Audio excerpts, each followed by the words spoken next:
Thank you for tuning in to RTM Nation Online, where we believe that you will receive the abundance of peace, prosperity, security, stability, health, healing, and truth. If you would like to learn more about the ministry, click the link below. Also, don't forget to subscribe to the channel.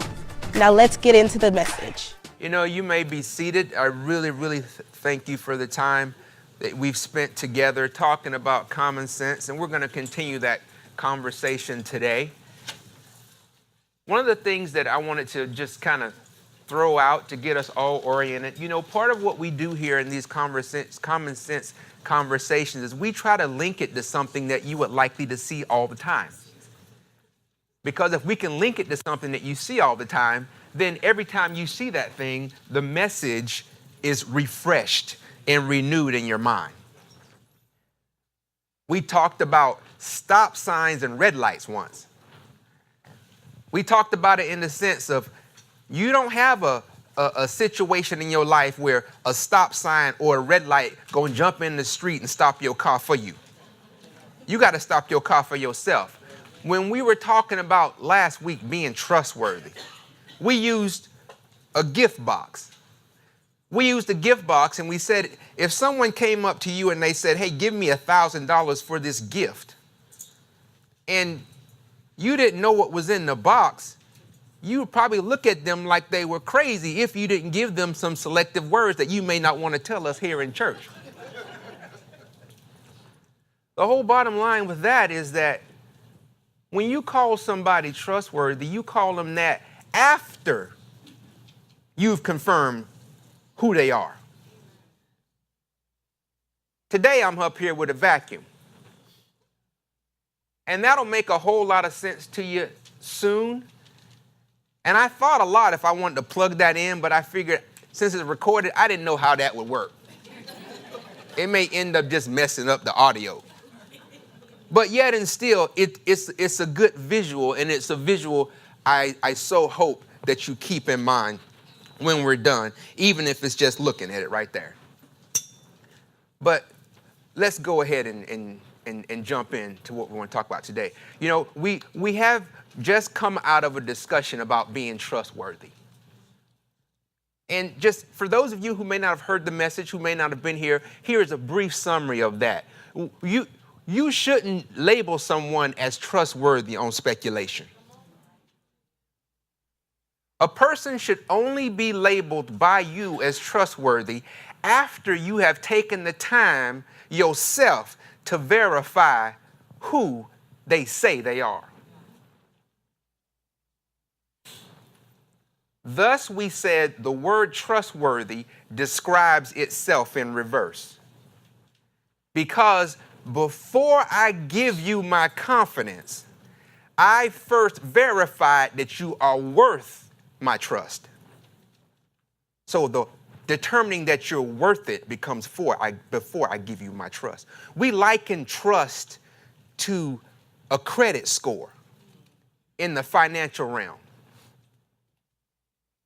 If you continue to prove yourself good or of low risk, then your credit score goes up. It gets higher. It gets higher, and guess what? Lenders are waiting in line to give you support. Just like a financial credit score, though, keep in mind, your trust credit score doesn't just climb only. Your credit score can fluctuate downward slightly if, you know, your actions get a little tad unusual. Or your credit score, if you get straight up sketchy, if you start to get deplorable, your credit score can plummet sharply in a very short period of time. So it's not just a matter of your credit score going up. Your trust credit score can go down. And when your trust credit score goes down, if it goes down too low, you're going to end up with bad credit. And bad credit is problematic because trust is the foundational element of all good relationships. Having gone through all that, here's what I would do if I wanted to put a bow on our trustworthy conversation, kind of wrap it up, sort of give you something key to hold on to as kind of a big overarching thought. Here's what I would tell you as kind of a good common sense piece of instruction to keep in mind. Don't you label somebody trustworthy until you have taken the time to verify the contents within them. And by verifying the contents, when I say contents, I mean you do your best to verify the what? The contents of their heart, the condition of their heart, the truthfulness behind their words, and the contents of their character. Sift them. And remember, it's up to you to sift them. And it's what you kind of want them to be okay with it, but they don't have to be. You don't have to be okay with me sifting you to make sure you're not going to be damaging to my life. That's up to me. Now, that whole trustworthiness session, it was such a good precursor for all of our sessions going forward. And it's going to be so clear to you in future sessions. But here's something else I want to tell you, though. I want to start off today's session with a short, everybody say short. A real brief little insert of an extra common sense statement. Another little Smithism that I want to roll right in there. And here it is. Write it down. Write it down. It's going to be brief, but it's a good intro to what we really want to talk about. Here it is. It says, the moment matters to the moments. The moment, singular, matters to the moments, plural. You know, some people live their lives and they say, I live for the moment. And you know what, in a sense, I'm cool with that because we're supposed to be enjoying life and having good times and all that stuff. But recognize that the moment you are living right now, that moment is not isolated from the rest of your life. It's not happening in isolation. As a matter of fact, your current moment eventually becomes history. And that history can either help or hinder your future todays and tomorrows. If you are standing in today, you may find that the things you did matter to the things you want to do. Come on, talk to me. Therefore, today's moment matters to tomorrow's moments. I just elect to kind of I just choose to kind of condense that to just say the moment matters to the moments. But if I were to even say that a little bit different, here's what I would say. The history you have made has an influence on the history you will make. Everything you do is connected. Never think that the moment you're living in right now is isolated from the rest of your life because, baby girl, the history that you made can very much have an influence on the history that you want to make. Given that short prelude, let's jump right into our topic for today. That topic is history. And here is your common sense statement that we're going to be queuing off of. History has a vacuum. History has a vacuum. You know, history is something else. And when I say history is something else, I'm not talking about history like who were the first 5 presidents and who discovered, you know, the guy with the cotton gin and who created the wool sweater or who's the guy that finally created the shoe. I don't care about none of that stuff. I'm not talking about that kind of history. What I'm talking about when I say history is something else, I'm talking about the lives we've lived. I'm talking about personal history. Stuff we've been through. Lives we've lived. That stuff is something else. To the point to where I can say, when you look at somebody's history, even if you look at your own history, you may determine that it has influenced your life in a variety of ways. If you were to just flip through the pages of your life and take note of your history, you might be surprised how that history was some kind of catalyst that tweaked you to the left or to the right, for the good or for the bad. Most notably, though, one's history can have an attractive property. And not attractive meaning that it's pretty. Attractive from the standpoint of it can have a magnetic property. If this country boy were to give it to you using a country verb, I would say that your history can fetch you. In other words, it can pull you in. Turn to 1 Peter chapter 3. Remember my mama telling me, go out there and fetch that wash tub for me. Fetch, that's just a word I heard all the time. Go fetch your brother. Go to the car, fetch my purse. Like, why am I fetching so much? Am I the only one that can fetch around here?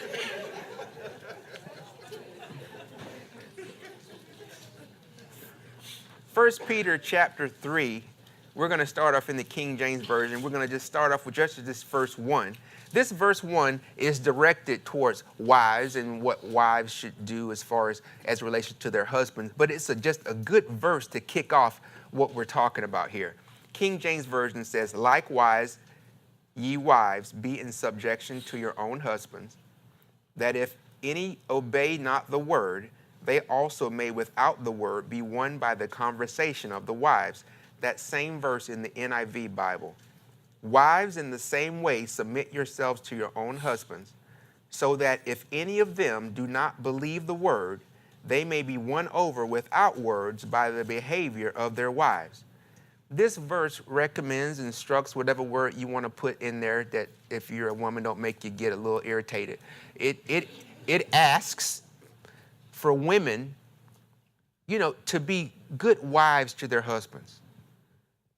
The conclusion there being that if you are a good wife to your husband, then the way you live, your godly behavior will be something that if your husband is unbelieving, that godly behavior can draw him to the word.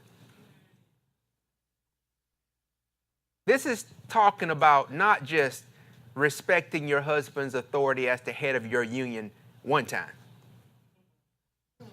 It's talking about doing it as a way of life. The implication being, here comes our word, the implication being that in doing so, she is building up good history with him. And that good history has the ability to draw that man to God. Even though this talks about women, we don't want to miss the fact that husbands, it's not leaving you out. It's not one-sided.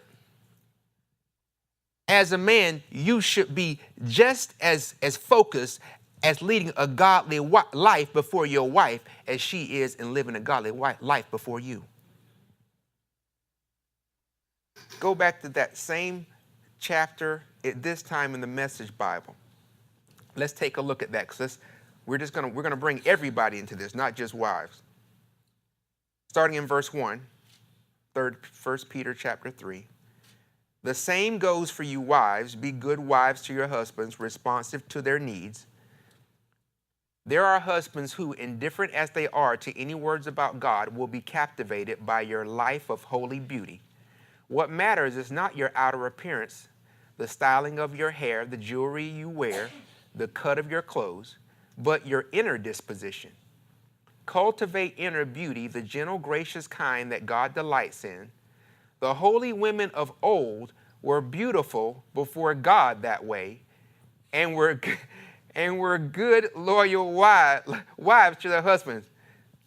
Verse 6. Why am I laughing? You'll see it. Verse 6 I just thought of. Verse 6 says, Greta, for instance, taking care of Benjamin would address him as my dear husband. I don't know if I heard that. I don't know. Greta, am I reading? It says, now, wait now.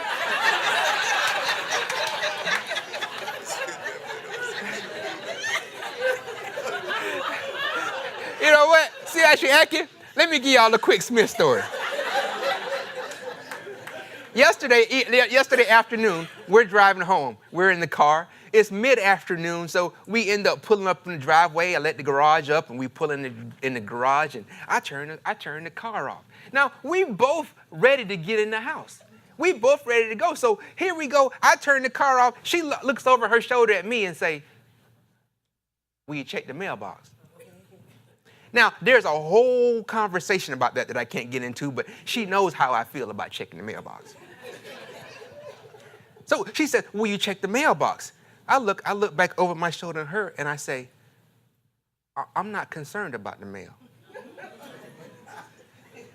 That mail can sit in the mailbox all day as far as I'm concerned. You are the one." We're having this conversation. I say, "You are the one who is antsy to get mail out of the mailbox as soon as somebody puts something into it. As far as I'm concerned, that mail can sit out there and rot. I'm not concerned. I'm not concerned about checking the mail." Now, you know how you talk to somebody and you can tell, like, even if you're a parent, you know this face. When somebody looking at you, they just want you to finish because they're not really paying attention to what you're saying. She just got that pan face. I'm just talking. She looking at me just like I got stuff on my face, right? So I told her, I'm not concerned about the mail. She looks over at me. She says, "I didn't ask you if you was concerned. I asked you to check the mail." So Abraham went and checked the mail.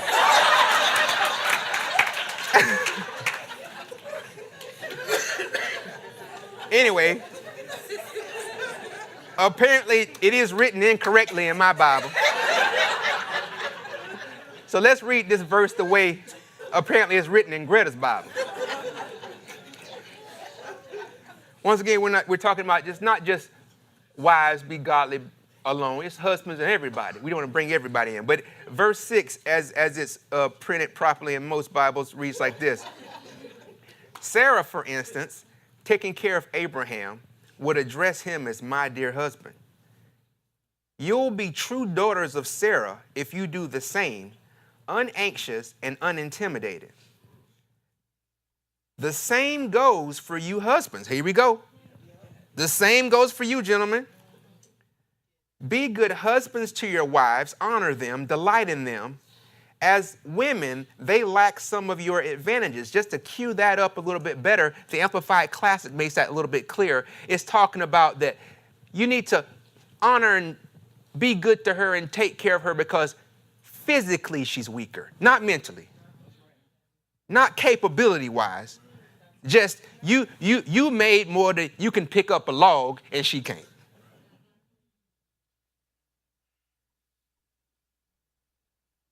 So the same goes for you husbands. Be good husbands to your wives. Honor them and delight in them. As women, they lack some of your advantages.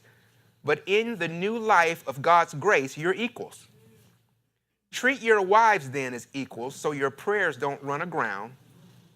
Summing up, be agreeable, be sympathetic, be loving, be compassionate, be humble. That goes for all of you, no exception. Oh, that's everybody now. All of a sudden, we've gone from just talking about wives to talking about wives and husbands. Now, we're talking about everybody, no exceptions. Everybody, no exceptions. What are that? We want everybody, no exceptions, to be agreeable with other people to as much as it's possible with you. Romans says that. To as much as possible. Live peaceable with people to as much as possible with you. But no exceptions. Be agreeable with others. Be sympathetic to them. Be loving towards others. Be compassionate towards others. Be humble before others. Verse 9 is saying, That goes for all of you, no exceptions. No retaliation, no sharp-tongued sarcasm. Instead, yeah, that struck a chord. No sarcasm?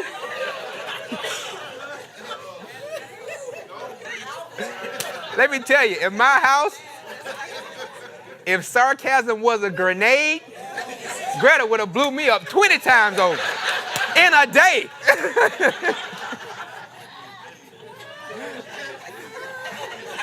No sarcasm. And by the way, I saw that. You pointed at Miss Shalita too. I saw that. Yeah, I saw that. But it say, no sharp-tongued sarcasm. Instead, bless. Not just bless, that's your job. That's your, not 9 to 5, but your 24/7, 365, 366 on leap year. That's your job to bless. Bless. That's your job to bless. You'll be a blessing and also get a blessing. That verse of scripture talks about us receiving a blessing for being a blessing. Now, in this translation version of the Bible, it doesn't make it clear, but it's talking about us receiving a blessing from God for being a blessing. But I don't believe that those blessings are isolated to God alone. Turn to Proverbs chapter 11. Let's talk about that. Verse 25, King James Version. Because I don't believe that blessings just come from God. Understand that's just one scripture. But let's pull in another one. Proverbs 11:25, King James. The liberal soul shall be made fat, and he that watereth shall be watered also himself. The Message Bible, same verse. The one who blesses others is abundantly blessed. Those who help others are helped. Now let's zero in our conversation a little bit tighter now. When you engage people in a manner that builds good history, people are more apt to have you on their mind positively because of what you've done. To form good history with others, there is no, locked in formula that we can turn to, but the things that we read about in 1 Peter, those things are keys. Be giving of what you have. And also both be attentive and affectionate and compassionate to their feelings and their situations. All those things help build those kind of good histories with people. And if you do that good history, resting in the heart of the people that you've touched, that good history will kind of prompt them to be a blessing to you in return. Perhaps when you least expect it, but you needed it the most. And not just those people that you bless, but other people seeing how you've been a blessing to others. May just be laid on their heart to bless you in return. Why? Because of your good history puts you in a position to be blessed. If we say history has an influence, then if history has an influence, family, history can either propel you forward or it can act as a vacuum to suck you back.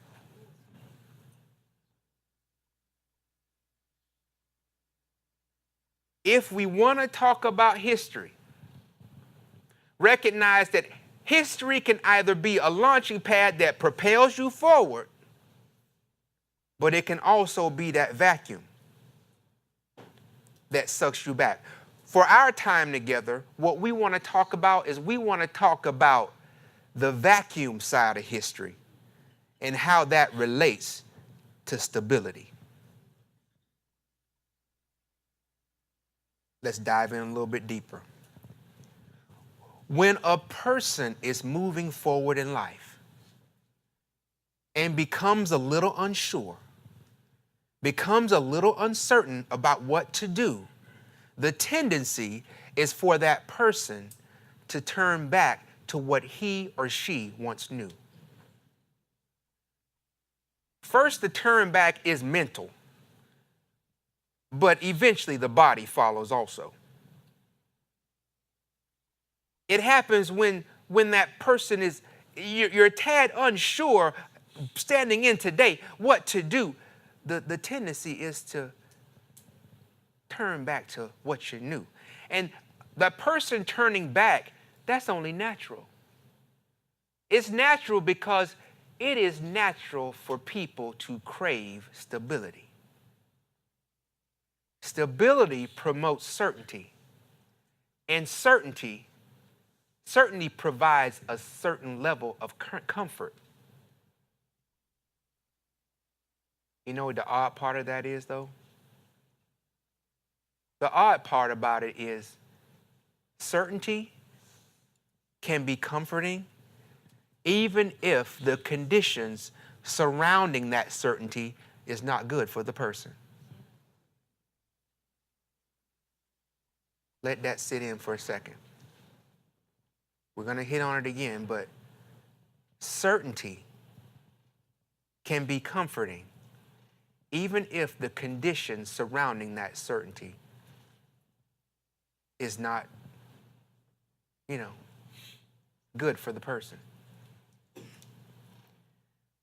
So yes, even bad history can be comforting to some. Go to Exodus 16. It's very possible for bad history to provide comfort. Why? Because even bad history can provide you with certainty. And down deep in a person's heart, everybody wants their life to be stable. In Exodus chapter 16, I'm reading out of the Message Bible. I'm going to start at verse 2. We've all read this before, but we just want to recall the fact that here are the children of Israel in the wilderness. They've just been liberated from 400 years of bondage and slavery. But what do they say here to Moses and Aaron? Verse 2, the whole company of Israel complained against Moses and Aaron there in the wilderness. The Israelites said, "Why didn't God let us die in comfort in Egypt, where we had lamb stew and all the bread we could eat? You've brought us out into this wilderness to starve us to death, the whole company of Israel." Now, while we have that verse 3 up on the board, I want to focus you in on the words, "Let us die in comfort." Liberated from 400 years of bondage. Here, the Message Bible translates it to say, "Let us die in comfort." For the sake of certainty, a person may yearn to fall back into the arms of bad history. When a person falls into the arms of bad history, though, you can tell they really don't want to go. They really don't want to go. It's just that craving for stability, that craving it overshadows the memory. It overshadows sound judgment. The craving for stability is so strong that they're willing to go back to something, to a situation that was no good for them. The craving for stability suppresses the memories of how unpleasant that bad history really was. That person really doesn't want to go back. They don't want to go back. You can tell they don't want to go back. Why? Because their words give them away. If you ever talking to a person who is thinking about going back to bad history, you can tell they don't want to go back because their words give them away. When they're talking about going back, they either don't mention or significantly minimize the bad history, and they magnify with their words the thing in their life they wish were stable. As they succumb to the vacuum of bad history, here is what you will hear in their sentences. And their sentences will always end, in my experience, with the very thing they wish were stable. For example, they would say, blah, blah, blah, at least I had a roof over my head. Think about it. At least I had a roof over my head. I said I wasn't going to go back there no more. I said I wasn't going to go to that place no more. I said I wasn't going to associate with those people anymore. I said I wasn't going to put myself in that position anymore. I said I wasn't going to do that to make a living anymore. But that vacuum of old bad history is calling them back because they're really craving stability, and to get a certainty in their life, they will succumb to the vacuum of bad history instead of standing on their own and trying to make a living the way they know they should. Why? Because history has a vacuum. And that vacuum draws you to it because that vacuum offers certainty. Even if that certainty is a bad history, a person will succumb. They don't really want to go back, but you hear it in their words. At least I had a roof over my head. There are many of them. At least I had a roof over my head. At least he paid the bills. At least he paid the bills. What are some more? At least I had a job. At least I could get around.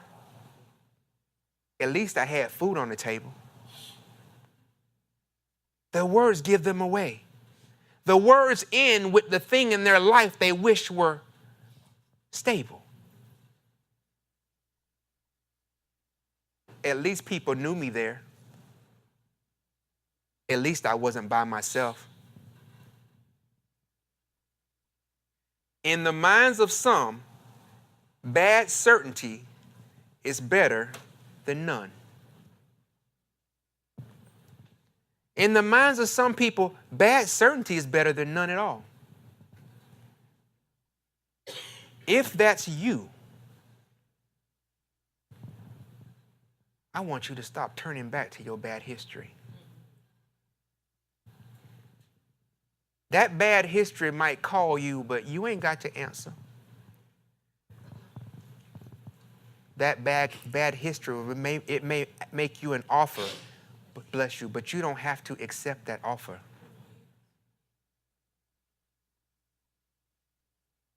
History has a vacuum, but history that wants to suck you back into bad history, you don't have to answer that call. You don't have to take that offer.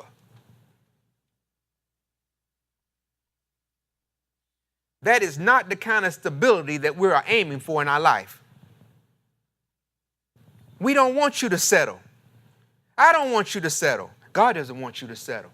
He doesn't want you to settle that the only thing in your life that can bring you stability is succumbing or living or suffering through bad history. And when you go back, by the way, suffering through bad history once again.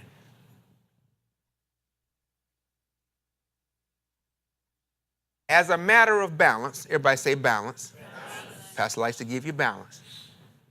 Don't want to leave you in the low place. The vacuum of history is not all bad. As a balance, history can be a good stabilizer.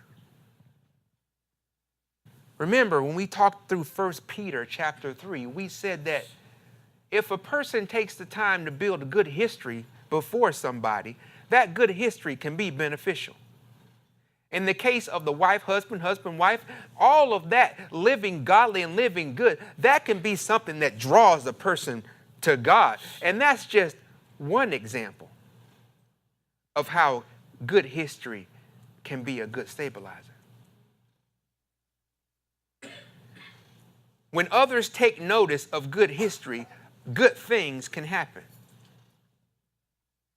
So the good history you make is even more important than any of your bad history.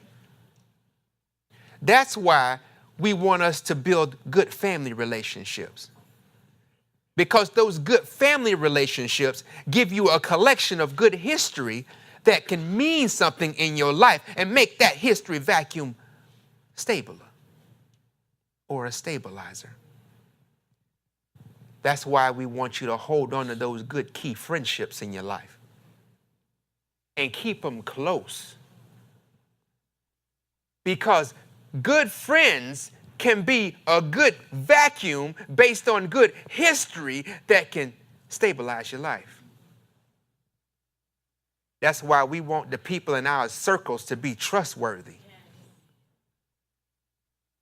Because trust, by default, it sits on platforms rooted in good history.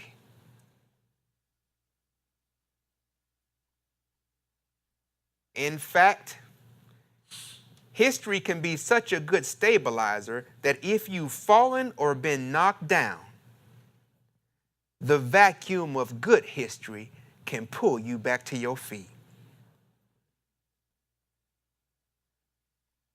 Good history can pick you up when you're down. Good history can, in vacuum terms, suck you back to your feet. I know I've shared this with you before, but it's the perfect thing to share with you again. When my children were coming up, I would ask them, I would say, because I would spend a lot of good quality time with my children, and it was on purpose. I would ask them, I said, hey, why does Daddy spend so much time with you? And as true in true children form, I got all the answers because you want to see us laugh, you want to have fun with us, you like to play with us. I said, yeah, all of that is the case. But the real reason that I want to spend as much time as I do with you is because I want to build good history with you. I want to build good history with you because when you get older and people try to convince you that your father doesn't love you, you will have enough good history with me in your memory banks to combat that thought. I've seen the fruits of my good history with my children even today as adults.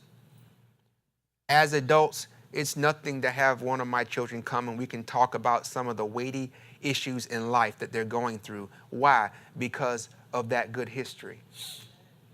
Because they found in me, they found in their father a good vacuum. Something that stabilizes them. Something that can pick them back put them back on their feet when they're down on their knees. You see, history definitely has a vacuum, but that vacuum can be to pull you back into bad history, or it can cause you to drop back into good history that can pick you back up again. Go to Psalm 77. Psalm 77, the psalmist describes how focusing on the right memories, how focusing on the right thoughts can help stabilize you when your world feels very unstable. I'm coming out of the Message Bible, starting in verse 1. Listen to this. I yell out to my God. I yell with all my might. I yell at the top of my lungs. He listens. I found myself in trouble and went looking for my Lord. My life was an open wound that wouldn't heal. When friends said everything will turn out right, I didn't believe a word they said. This is somebody who's struggling with life right now. I remember God and shake my head. I bow my head then wring my hands. I'm awake all night, not a wink of sleep. They struggling. I can't even say what's bothering me. Anybody ever been there? You're just uneasy. I don't know what's bothering me, but something's bothering me. I just know I'm not supposed to feel this way. I just know I'm not myself right now. I can't even say what's bothering me. I go over the days one by one. I ponder the years gone by. I strung my lute all through the night, wondering how to get myself together. Will the Lord walk off and leave us for good? Will he never smile again? Is his love worn threadbare? Has his salvation promise burned out? Has God forgotten his manners? Has he angrily stalked off and left us? Just my luck, I said. The high God is gone out of business just the moment I need him. This is somebody in despair. I feel like I've prayed my last prayer. I've sown my last seed. I've done my last whatever I thought I need to do to get out of this situation. Has God gone out of business?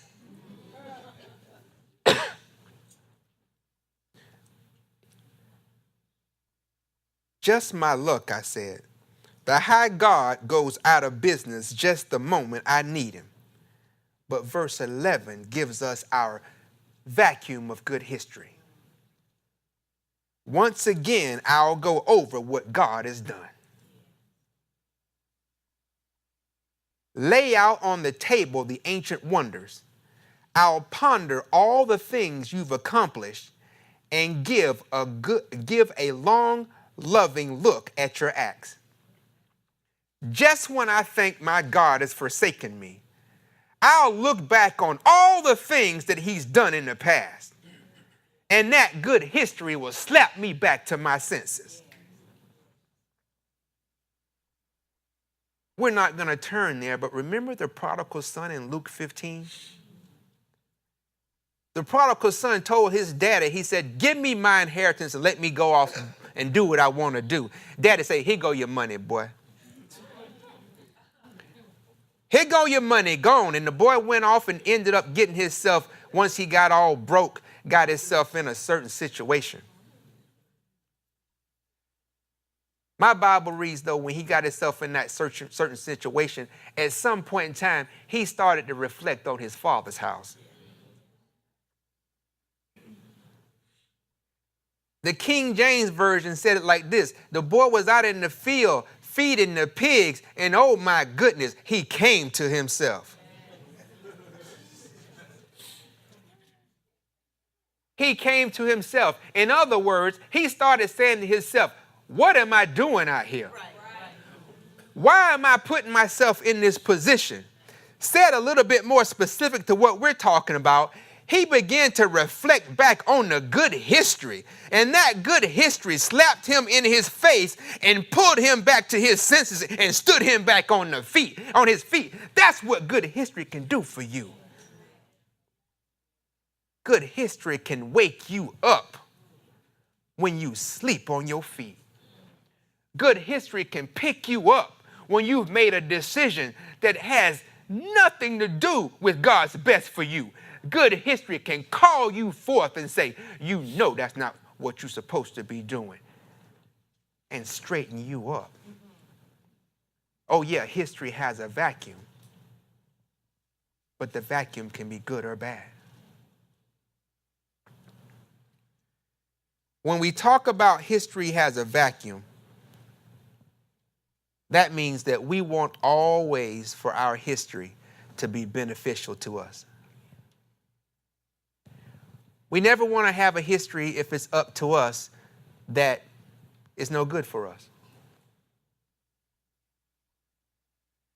When we talk about history, the things that have happened in our life, of course, there are things that they're in the past.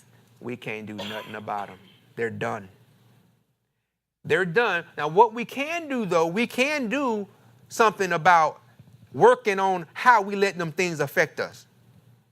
We can do something about how we let the pull or the suction of that bad history lead us back to it. We can't change the history, but we can definitely work on changing the history's effect on us. We can work on changing its effect, but beyond the past, when we look beyond the past, we can say that we can have an influence on our future histories. You see, what you're doing today is going to make a future history, and so we can have an effect on our future histories. We can have an effect on our future histories, and that should make us all feel somewhat good about being able to add some certainty to our lives going forward. Throughout this session, family, I have been asking you to do something. And I've been asking you that, but it's been subtle. It's been subtle, but I definitely have a request of you. Here comes that request, though, straight at you. No more being subtle. Just asking it straight up. Say, ask me straight up, Pastor. Here it comes. Here, I'm glad you asked me to do that. Now I feel like I got permission. Here's what I'm asking. Knowing that the history you make influences your future, I want you to all ask yourselves both what and how you want your future to be. Knowing that the history you make influences your future, I want you all to ask yourself both what and how you want your future to be.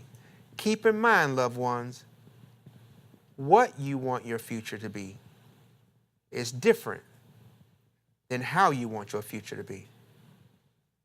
I'm asking you to ask yourself, what do you want your future to be, and how you want your future to be? Allow me to bring some clarity to that. What you want your future to be might be married. That might be what you want your future to be. You want to be married. If that is in fact the what you want your future to be, then the how you want your future to be should encompass things that fall in the realm of happy. They should fall in the realm of supported, cared for, loved, prosperous, peaceful. You see, you can end up getting what you want, which is married, but miss the how and be miserable. They ain't the same. Excuse me, they are not the same. Somebody say, no, that's an ain't, brother. They ain't the same.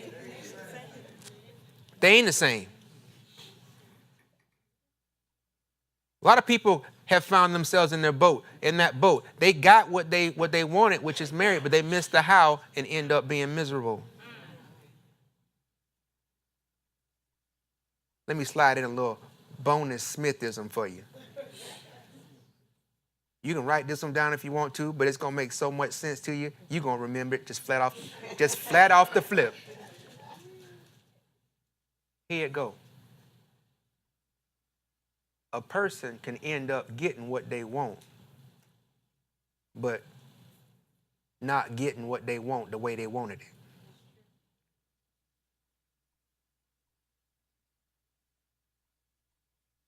Just because you got what you wanted doesn't mean you got what you wanted it the way you wanted it. Oh, I got it. But now that I got it, I didn't get it the way I wanted it. Why didn't you get it the way you wanted it? Because you were focused on the what and you forgot the how. I want you to ask yourself, what do you want your future to be? And how do you want your future to be? Because your history that you can make today can establish something that can get you really what you want tomorrow. But you got to ask yourself, not on the surface, but down deep. What do I want my future to be, and how do I want my future to be? What do I want my family to be? How do I want my family to be? What do I want my children to be? How do I want my children to be? What do I want my marriage to be? How do I want my marriage to be? What do I want my finances to be? How do I want my finances to be? What do I want my friendships to be? How do I want my friendships to be? What do I want my giving to be? How do I want my giving to be? What do I want my health to be? How do I want my health to be? What do I want my body to be? How do I want my body to be? What do I want my business to be? How do I want my business to be? Hey, what do you want your future to be? And how do you want your future to be? The stability in your life hinges on what you do. The stability of your life today forward hinges on what you elect to do today forward. The moment you are in right now matters to the moments you will have. Your histories done correctly set the stage for a more resilient and enjoyable future. Therefore, we want us all to commit to making our histories as good as possible. And by making our histories as good as possible, that encompasses all your interactions with your family, with your friends, with other people, even interactions with yourself. Starting today, some of us need to treat ourselves better. You want good history with your family, good history with your friends, good history with other people as much as possible with you, and have good history with yourself. Lift yourself up. Talk to yourself. Encourage yourself. Why would you ever create a resume of histories of talking down to you?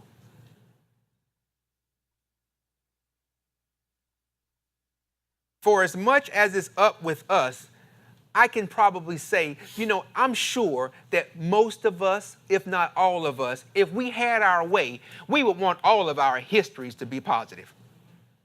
We want them all to be positive, and we want them all to propel us forward into good stuff. But if our histories must be a vacuum,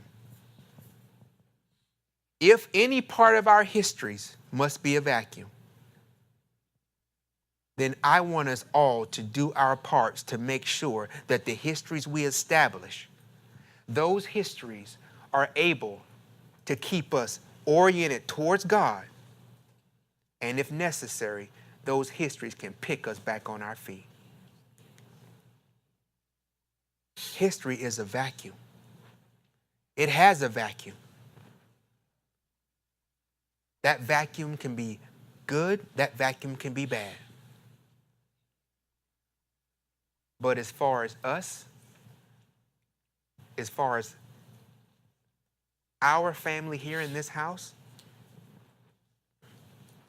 our focus is, number one, if we have a vacuum of bad history in our lives, we're going to work on not allowing that history to pull us back into a situation that we know we're not supposed to be in. A situation that we left for a reason. And as far as our good histories, making sure that we do our part to make that attraction of good history something that is beneficial for the moments we want to make. We'll see you next time. Let's pray. We pray that today's message was a blessing to you. If you would like to help us further expand the vision, simply text the word GiveRTM to the number 41444 or visit us online at www.revealingtruth.org. Now remember, Jesus loves you.